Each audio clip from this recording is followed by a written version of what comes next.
I'm gonna give you an example of someone who's hyper-vigilant, and we'll say Chandra, you're Chandra now, all right? Chandra also has a mom, all right? And I'm gonna be Chandra's mom because I look like Chandra's mom, clearly. No. But Chandra's mom gets very upset with Chandra about doing drugs, and Chandra is now back the first day from rehab in the house. Oh, Chandra, I'm so proud of you. It's just so wonderful that you're off of drugs. I'm just so happy and I'm so proud for you. It's so great. Are you gonna call your sponsor today? Are you gonna go to a meeting today? Because your counselor said you should be going to a meeting and you should be seeing your counselor and you should be calling them up all the time because we all wanna make sure that you're gonna stay sober, okay? Are you okay? Are you okay? You haven't done drugs on the way back, did you? Because you look really good. You look so good.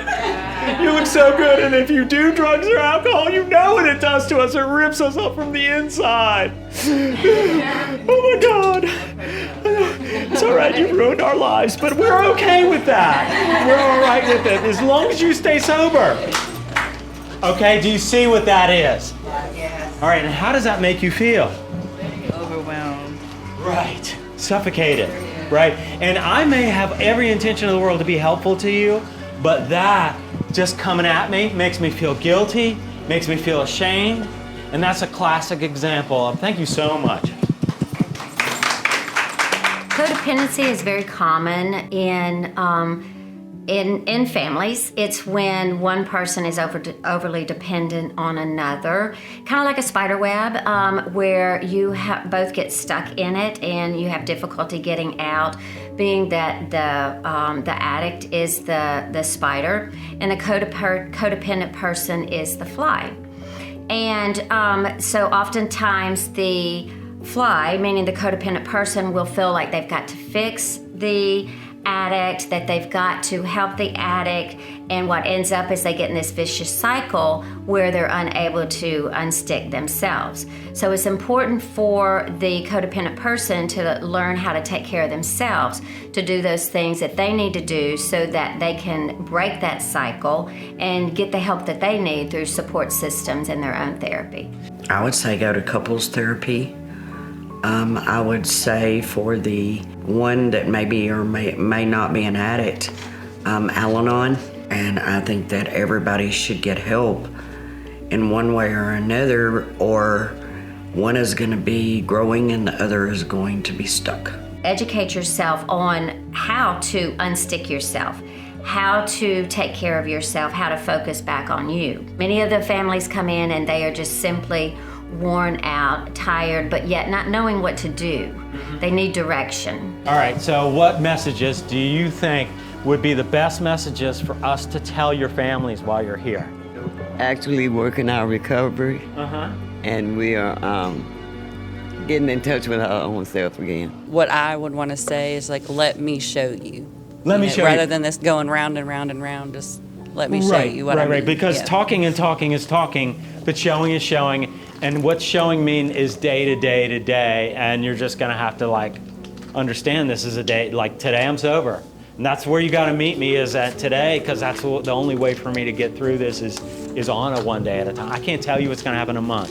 I cannot tell you what's gonna happen in 2 months. I can be sober today. You know, you just got to start small, if you will, getting the person in recovery to recognize that it's the toxic behaviors is the first part, and then encouraging them to see how is that going to affect their future sobriety moving forward. I mean, I've seen codependency where really both people in the relationship didn't want to make a decision without the other one first. You know, just like I can't be without not wanting to be separate at all.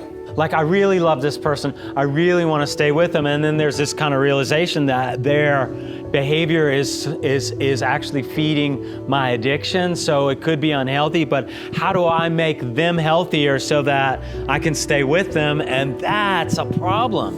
You have no control over them getting the help they need to stop doing what they are doing that's driving you crazy. Right? And then you don't have the vocabulary or the assertiveness to have a real conversation because you feel that in your heart you screwed up so many times that you don't have a leg to stand on to have that conversation. So where, like women in recovery, how do you find the strength in order to basically begin to have that kind of confidence where you can not only be confident that you can stand on your own, even if the relationship falters, you know, that you're worth it all on your own, right? And the ability to basically say, you know, this is a new territory. Maybe there's something else for me. Maybe, as I say, God's making somebody for me who's perfect for me right now, but they're just not there in my life right now. And I need to be, until that happens, I need to be here with me. I would suggest that the family member maybe try a family program, go to Al-Anon, educate themselves a little more about addiction, and join a support group or something to help you learn more. Just like we are addicted to the drugs, they are addicted to us. And they also should attend 12-step programs so that they can heal also. Because when I'm sick, and the people around me are real sick, and when I get better, and if they don't get better, then their toxicity could affect me again, which has happened in my family. That's why I live in Monroe, and they're in Port Arthur, Texas. I go and visit. So I had to remove myself so that I could get the help that I need, so that they could get the help that they need. And so when we come together, we have, because when you're in the midst of all of that, it's just hard to. Let us take care of your loved one while they're here. But you need to do the things that you need to do to take care of yourself out there. You know, your emotions, your physical health, your well-being. You need to take care of yourself while we're taking care of them in here.